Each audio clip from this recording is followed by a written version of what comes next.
नमस्कार, आप देख रहे हैं इंडिया न्यूज हरियाणा और मैं हूं आपके साथ आयुष चित्रांश। चलिए अब शुरुआत करते हैं फटाफट खबरों की। मुख्यमंत्री मनोहर लाल ने वर्चुअली प्रदेश की करीब 1170 करोड़ रुपए की 98 परियोजनाओं का शिलान्यास और उद्घाटन किया। करनाल को करीब 509 करोड़ रुपए की परियोजनाओं की सौगात मिली है। इसमें 11 करोड़ 93 लाख रुपए की 2 योजनाओं का उद्घाटन, 496 करोड़ 85 लाख रुपए की 3 परियोजनाओं का शिलान्यास शामिल। भिवानी के सामुदायिक स्वास्थ्य केंद्र, कैरू प्राथमिक स्वास्थ्य केंद्र, जुब्बा कला के नवनिर्मित भवनों का वीडियो कॉन्फ्रेंसिंग के जरिए उद्घाटन किया गया। सोनीपत की करोड़ों रुपए की लागत से पूरी हुई विकास परियोजनाओं का लोकार्पण मुख्यमंत्री मनोहर लाल ने किया और एक परियोजना की आधारशिला रखी। परियोजनाओं में बीपीएस मेडिकल कॉलेज कानपुर कला में स्थापित ऑक्सीजन प्लांट शामिल है। इसके साथ ही गामड़ी में सब हेल्थ सेंटर, न्यात में सब हेल्थ सेंटर और जाखौली में पीएचसी भी लोगों को समर्पित किया गया। सीएम मनोहर लाल ने कहा कि 7 वर्ष से निरंतर विकास के काम में हम आगे बढ़ रहे हैं। सभी विभागों का विकास हमारी प्राथमिकता है। हमने किसी काम में कोई कोताही नहीं बरती। सीएम ने यह भी कहा कि कोरोना काल में चिकित्सा व्यवस्था को मजबूत किया गया है। साधन और योग्यता का भरपूर उपयोग किया गया। सीएम ने यह भी कहा कि पिछले 3 सालों से एमएसपी में लगातार वृद्धि हुई है। खरीफ के 16 फसलों की एमएसपी बढ़ाई गई है। सिंचाई और पानी के लिए योजना बनाई। सीएम मनोहर लाल ने प्रदेश की जनता और किसानों की ओर से प्रधानमंत्री का धन्यवाद किया है। 17 फसलों का एमएसपी तय होने पर उन्होंने आभार जताया। प्राइवेट नौकरियों में 75% आरक्षण के मुद्दे पर सीएम ने कहा कि इसके इंप्लीमेंटेशन के लिए इंडस्ट्री के लिए पोर्टल बनाया गया है। इसमें अब इंडस्ट्री अपनी संख्या रजिस्टर करेंगे, कितने लोगों को उनकी जरूरत है। सीएम ने यह भी बताया है कि 1,80,000 जिनके वेरीफाई इनकम होगी उन्हीं को परिवार पहचान पत्र का लाभ दिया जाएगा। वेरिफिकेशन का काम पूरा होने पर योजना लागू होगी। करनाल की 5.5 करोड़ की परियोजनाओं का शिलान्यास और उद्घाटन किया गया है। आवर्धन नहर का नवीनीकरण, 3 पावर हाउस और नगर निगम को 2 गाड़ी स्मार्ट सिटी प्रोजेक्ट के तहत मिली है। कार्यक्रम में सांसद संजय भाटिया मौजूद रहे। प्राइवेट सेक्टर की नौकरियों में 75% आरक्षण लागू कर दिया गया है। राज्यपाल की मंजूरी के बाद प्रदेश सरकार ने इसको लेकर अधिसूचना जारी कर दी। कानून का नाम हरियाणा राज्य के स्थानीय उम्मीदवारों का नियोजन अधिनियम 2020 होगा। बजट सत्र में पास किए गए प्रस्ताव को राज्यपाल ने मंजूरी दी।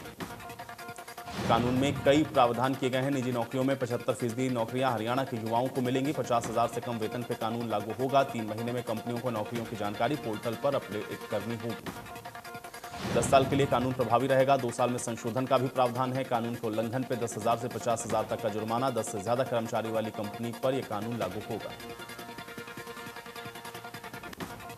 देश में कोरोना के मामलों में लगातार गिरावट दर्ज की जा रही है। 24 घंटे में 93,000 से ज्यादा केस सामने आए हैं। 148 मरीजों की मौत हुई है। दूसरी लहर के बीच में अब देश में एक्टिव केस 11 लाख से ज्यादा। कांग्रेस नेता राहुल गांधी ने वैक्सीनेशन को लेकर के ट्वीट किया है। लिखा है, वैक्सीनेशन के लिए ऑनलाइन रजिस्ट्रेशन काफी नहीं है। जीवन का अधिकार उनका भी है जिनके पास इंटरनेट नहीं है। सेंटर पर जाने वाले हर व्यक्ति को टीका मिले। प्रदेश में कोरोना के 528 नए केस आए सामने। 24 घंटे में 40 लोगों की गई जान। 940 से ज्यादा मरीज ठीक। अब एक्टिव केस 7,000 से ज्यादा। गुरुग्राम पंचकुला के बाद यमुनानगर में ड्राइव थ्रू वैक्सीनेशन के जरिए लोगों को वैक्सीन लगाई गई। इसका उद्घाटन जिला उपायुक्त ने किया। कोरोना की तीसरी लहर की संभावना को देखते हुए स्वास्थ्य विभाग ने इंतजाम शुरू कर दिया। नूखे, ताबड़ू, पिंगवा, पुनहाना में 20-20 बेड की व्यवस्था की गई। सिविल सर्जन ने कहा है कि जिले की 4 सीएचसी पर बेड का इंतजाम कर दिया गया है। कोरोना की तीसरी लहर की संभावना को देखते हुए स्वास्थ्य विभाग पूरी तैयारी कर रहा है। राजकीय शहीद हसन खान मेवाती मेडिकल कॉलेज में स्पेशल वार्ड बनाया गया है। वहां पर बच्चों के डॉक्टर भी कार्यरत हैं। जिले में तकरीबन 100 मेडिकल ऑफिसर तैनात। कोरोना महामारी से निपटने के लिए नूह में सहगल फाउंडेशन ने अल आफिया अस्पताल को 10 ऑक्सीजन कंसंट्रेटर दिए हैं, जिसे जिला उपायुक्त ने हरी झंडी दिखाकर रवाना किया। जिला उपायुक्त ने सहगल फाउंडेशन और India association of the Minnesota की मदद करने के लिए आभार जताया। कहा कि मुश्किल समय में यह राहत सामग्री अस्पतालों मरीजों के लिए मददगार साबित होगी। बीजेपी सांसद संजय भाटिया यमुनानगर पहुंचे, जहां उन्होंने विपक्ष पर निशाना साधा। कहा कि राहुल गांधी और उनकी पार्टी धरातल खो चुकी है। किसानों को भ्रमित करने के प्रयास करते रहते हैं, उनकी दाल गलने वाली नहीं। पूर्व सीएम हुड्डा पर हमला बोलते हुए संजय भाटिया ने कहा कि किसानों पर गोली चलाने वाले, उनकी जमीनों को लेकर के बिल्डरों के हाथों में करोड़ों को बेचने वाले किसानों की बात क्या जाने। इतना भला किसानों का किया होता तो 2 बार में उन्हें उखाड़ना फेंकते।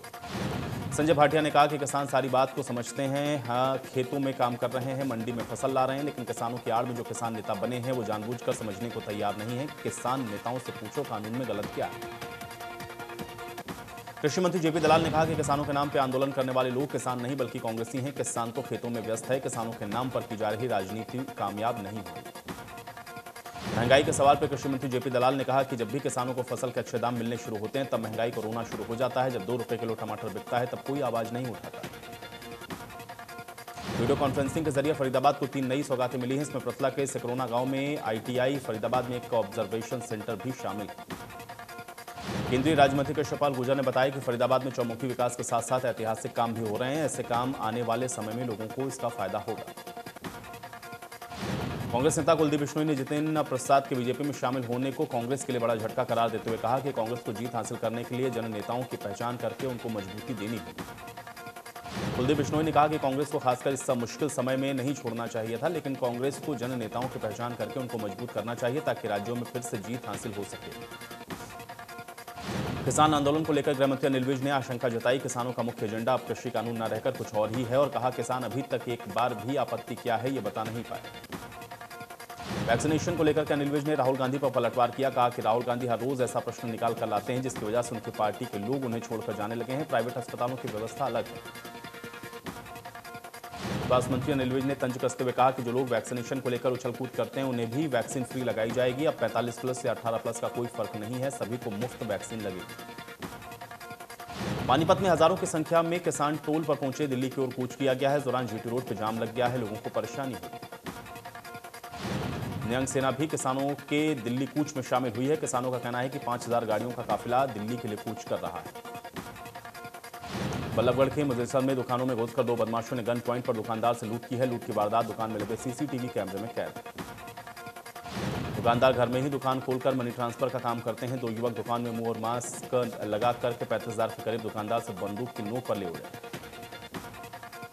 करनाल में बीजेपी के कार्यक्रम का किसानों ने विरोध किया। किसान चौधरी देवीलाल यूनिवर्सिटी के गेट पर इकट्ठे हुए, हाथों में काले झंडे लेकर विरोध प्रदर्शन किया गया।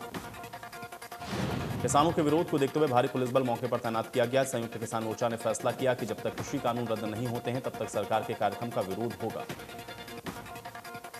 में राजकीय तकनीकी संस्थान में प्लेसमेंट कार्यक्रम का आयोजन किया गया। संस्थान में मानेसर की DDVN कंपनी के प्रतिनिधि प्लेसमेंट के लिए पहुंचे। करीब 150 छात्रों का चयन किया गया। कंपनी के पदाधिकारियों ने इलेक्ट्रिकल और इलेक्ट्रॉनिक्स इंजीनियरिंग के छात्रों का सिलेक्शन किया है। हर साल महम कॉलेज से सीनियर छात्र छात्राओं की प्लेसमेंट होती है। दरौंडा में सरकार और शिक्षा विभाग की लापरवाही छात्रों के अभिभावकों को भुगतनी पड़ रही है। विभाग की तरफ से निजी स्कूलों के बारे में साफ दिशा निर्देश नहीं होने के चलते स्कूल संचालक मनमर्जी के फंड वसूल कर रहे हैं। अभिभावकों का आरोप है कि सरकार प्राइवेट स्कूलों के दिए गए फॉर्म 6 का आकलन ही नहीं करती है। इसमें स्कूल मालिकों को मनचाहे शुल्क लागू करने का मौका मिल जाता है। निजी स्कूलों के खिलाफ लामबंद हुए अभिभावकों ने स्कूल की फीस पर्चियों के साथ खंड शिक्षा अधिकारी को शिकायत देते स्कूल प्रबंधकों के खिलाफ कार्रवाई किए जाने की मांग की है। खंड शिक्षा अधिकारी ने जांच का भरोसा दिया। सुप्रीम कोर्ट के आदेश के बाद फरीदाबाद के गांव खोरी में होने वाली तोड़फोड़ को लेकर पुलिस ने अपनी तैयारियां शुरू कर दी हैं। सूरजकुंड में हेलीपैड के पास पुलिस फोर्स को इकट्ठा करके अधिकारियों ने जरूरी दिशा निर्देश दिए। इंद्र के BDPO सभागार में रेड क्रॉस और स्वास्थ्य विभाग ने संयुक्त रूप से विकलांग लोगों को कोरोना महामारी से बचाव के लिए वैक्सीनेशन शिविर लगाया। शिविर में काफी संख्या में विकलांगों ने पहुंचकर वैक्सीन लगवाई। विकलांगों के लिए पहली बार इंद्री हल्के में शिविर लगाया गया है। शिविर में 18 से 44 साल दोनों आयु वर्ग के लोगों को वैक्सीन लगाई गई है। स्वास्थ्य विभाग का लक्ष्य 150 लोगों को वैक्सीन लगाने का रहा। ज्योतिरादित्य सिंधिया के बाद कांग्रेस सांसद राहुल गांधी की टीम से एक और बेहद अहम विकेट गिर गया। कांग्रेस नेता और पूर्व केंद्रीय मंत्री जितिन प्रसाद बीजेपी में शामिल हो गए। केंद्रीय मंत्री पीयूष गोयल ने जितिन प्रसाद को पार्टी में शामिल करवाया। उत्तर प्रदेश चुनाव से पहले ही एक बड़ा सियासी उलटफेर। कांग्रेस के राष्ट्रीय महासचिव रणदीप सुरजेवाला वकील की भूमिका में नजर आए। जेल में बंद बीबीपुर के किसान की तरफ से वकील के रूप में जीन कोर्ट परिसर में सुरजेवाला पहुंचे। गुरुग्राम में 1 जनवरी से 31 मई तक पुलिस ने क्राइम यूनिट्स ने 245 से ज्यादा अवैध हथियारों को बरामद किया। इसमें 122 पिस्टल, 115 देसी कट्टे सहित दर्जनों जिंदा कारतूस शामिल। पुलिस ने बीते 5 महीनों में आर्म्स एक्ट के तहत 160 अपराधियों को गिरफ्तार किया है। पुलिस की क्राइम यूनिट्स ने साल 2020 में 314 अवैध हथियारों को बरामद किया। साइबर सिटी में अपराध और अपराधियों पर अंकुश लगाने के लिए पुलिस ने विशेष अभियान चलाया। इसके तहत गुरुग्राम की क्राइम यूनिट अवैध रूप से हथियार लेकर घूम रहे अपराधियों की धरपकड़ में जुटी। गुरुग्राम में भी मंदिर खोलने की अनुमति के बाद माता शीतला मंदिर में भक्तों का आना शुरू हो गया है। कोरोना के मद्देनजर सुरक्षा के पुख्ता इंतजाम किए गए हैं। सोशल डिस्टेंसिंग का पालन करते हुए भक्तों ने माता के दर्शन किए।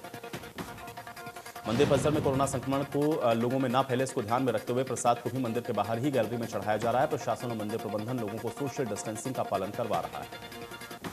यमुनानगर में कैदी की मौत का मामला सामने आया। 30 वर्षीय मुश्ताक एनडीपीएस एक्ट के मामले में यमुनानगर जिला जेल में बंद। पुलिस के मुताबिक तबीयत खराब होने के चलते बुधवार को इसकी मौत हो गई है। फिलहाल शव को पोस्टमार्टम के लिए मोर्चरी में रखवाया गया। कुरुक्षेत्र में एक नामी डॉक्टर को लॉरेंस बिश्नोई गैंग के इंटरनेशनल कॉल पर लाखों की रंगदारी मांगने का मामला सामने आया। डॉक्टर की शिकायत पर आईपीसी की धारा 384 67 आईटी एक्ट के तहत मामला दर्ज किया गया। पुलिस इस मामले की जांच को कर रही है। जमीन की चकबंदी के संबंध में आरटीआई लगाकर मांगी गई जानकारी न देने पर राज्य सूचना आयोग ने नगर निगम फरीदाबाद पर 20,000 रुपए का जुर्माना लगाया। बार एसोसिएशन के पूर्व प्रधान न्यायिक सुधार संघर्ष समिति के अध्यक्ष ने 2018 भूमि की चकबंदी के संबंध में नगर निगम से जानकारी मांगी, लेकिन नगर निगम उन्हें जानकारी देने के बजाय लगातार टरकाता रहा। नगर निगम फरीदाबाद की ओर से अभी तक जुर्माने का भुगतान नहीं किया गया है। जुर्माना निगम के संबंधित अधिकारी के वेतन से काटा जाना था, लेकिन ये वेतन से भी अब तक नहीं काटा गया। सोनीपत की आईसीएस कोचिंग सेंटर के काफी विद्यार्थियों ने मिलकर जिला उपायुक्त को कोचिंग सेंटर खोले जाने को लेकर के मांग पत्र सौंपा। विद्यार्थियों का कहना है कि कोचिंग सेंटर बंद होने के कारण उनकी पढ़ाई पर काफी असर पड़ रहा है, जहां पे कोरोना के चलते प्रतियोगी परीक्षाओं की तैयारी करने के लिए काफी परेशानी का सामना करना पड़ रहा है। कुरुक्षेत्र के ब्रह्म सरोवर की देखरेख करने वाले केडीवी के बाहर ब्राह्मण और तीर्थोद्धार सभा ने प्रदर्शन किया है। कोरोना गाइडलाइन के अनुसार 7 जून से प्रदेश भर में मंदिर खोले गए, लेकिन विश्व विख्यात ब्रह्म सरोवर के गेट अभी भी बंद है। नूहों के पडली रोड के पास 5 दिन पहले एक बच्चे की मां के दहेज लोभियों ने पीट कर जान ले ली। पुलिस ने 3 लोगों को गिरफ्तार किया, सलाखों के पीछे भेज दिया गया है। अन्य आरोपियों की तलाश जारी। गुरुग्राम स्वास्थ्य विभाग ने रोटरी ब्लड बैंक में शहर के सभी 69 थैलीसीमिया से पीड़ित बच्चों के लिए वैक्सीन का कैंप लगाया। कैंप में बच्चों के अलावा उनके भाई बहन माता पिता के लिए भी वैक्सीन की व्यवस्था की गई। गुरुग्राम स्वास्थ्य विभाग ने इससे पहले भी वैक्सीन ड्राइव को लेकर अनूठी मुहिम शुरू की। सुप्रीम कोर्ट के आदेश के बाद खोरी गांव में तोड़फोड़ को लेकर जिला प्रशासन और नगर निगम के द्वारा तैयारियां जोरों पर हैं। जिला उपायुक्त यशपाल यादव और नगर निगम कमिश्नर गरिमा मित्तल ने प्रेस कॉन्फ्रेंस करके खोरी गांव में तोड़फोड़ को लेकर जानकारी दी। हाल ही में सुप्रीम कोर्ट ने फरीदाबाद के खोरी गांव में वन क्षेत्र और नगर निगम की भूमि पर अवैध कब्जों को हटाने के सख्त आदेश दिए। नगर निगम कमिश्नर ने जानकारी देते हुए बताया कि अभी सुप्रीम कोर्ट ने 6 हफ्ते का समय दिया है। 6 हफ्ते के अंदर ही सुप्रीम कोर्ट के आदेशों की पालना करनी है। फिलहाल तोड़फोड़ की कार्रवाई को रोका गया है। कैथल के शिक्षण संस्थान में कोचिंग लेने वाले छात्रों ने मौन अवस्था में खड़े होकर के डीसी कार्यालय के बाहर रोष जताया, ज्ञापन सौंपा। कोचिंग सेंटर के विद्यार्थियों का कहना है कि 2 साल से कोचिंग सेंटर बंद हैं। कोचिंग सेंटर, लाइब्रेरी सब बंद हैं। इसकी वजह से उनकी पढ़ाई बाधित हो रही है। सरकार ने जब होटल, रेस्टोरेंट, बाजार सबको खोला है तो बच्चों की शिक्षा के लिए भी कुछ नियम बनाकर कोचिंग सेंटर्स को खोल दिया जाए, ताकि बच्चों का भविष्य भी खराब ना हो। पानीपत में करोड़ों रुपए टैक्स देने के बावजूद भी सफाई व्यवस्था चरमरा चुकी है। लोग नारकीय जीवन जीने को मजबूर हैं। इस मामले में पानीपत की मेयर अवनीत कौर ने से जब पूछा गया ऐसे हालात क्यों हैं, तो उन्होंने जवाब दिया कि इसके बारे में वो अधिकारियों से बातचीत कर चुकी हैं। जल्द ही इससे ड्रेन की सफाई होगी। रेवाड़ी में कोरोना से दम तोड़ने वाले मरीजों की अस्थियों को अपनों का इंतजार है। आखिर पंचनंद स्मारक ट्रस्ट और पंजाबी समाज ने 31 लोगों की अस्थियों को रीति रिवाज के साथ हरिद्वार में गंगा में विसर्जित कर दिया। कैथल में दुकानदार और डीवन नियम की पालन नहीं कर रहे हैं, जिसको लेकर के एसपी ने दुकानदारों को चेतावनी दी है, नियमों का पालन करने को कहा। एसपी ने बताया कैथल पुलिस ने 38 दिन में 33,000 से ज्यादा लोगों के चालान किए हैं। चालान से 1,65,46,000 रुपए से ज्यादा की वसूली हुई। मुंबई में मुसीबत वाला मानसून आ चुका है। मुंबई में मानसून ने तय वक्त से 1 दिन पहले ही दस्तक दे चुका है। जोरदार बारिश से ठाणे समेत कई शहरों में सड़कें पानी से लबालब नजर आई। भारी बारिश के पानी से रेलवे ट्रैक डूब गया है। सायन स्टेशन पर तालाब जैसा मंजर था। पानी में पटरियां डूबने से ट्रेनों की आवाजाही मुश्किल में है। ऐसे में लोकल रेलवे सर्विस को सस्पेंड कर दिया गया।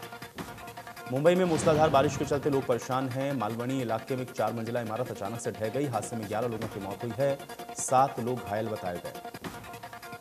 घायलों को BDBA नगर जनरल हॉस्पिटल में भर्ती करवाया गया है। इस वक्त इमारत ढही। उस वक्त कुछ बच्चे समेत कई लोग इमारत के अंदर मौजूद थे।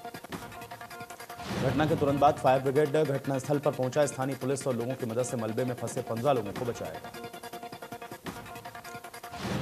बीएमसी ने यह भी बताया कि आसपास की 3 और इमारतों को एहतियातन खाली करवा दिया गया है। इमारतों की भी हालत ठीक नहीं है।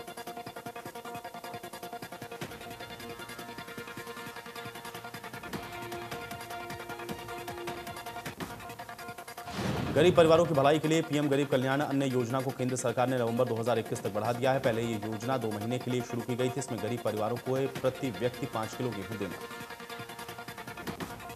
नूंह में योजना धरातल पर भी पूरी तरह से लागू होती हुई दिखाई दी है। खाद्य एवं पूर्ति विभाग के अधिकारी ने बताया कि गरीब परिवारों को योजना का लाभ दिया गया है। जिले में तकरीबन 1.5 लाख परिवार इस योजना का लाभ उठा रहे हैं।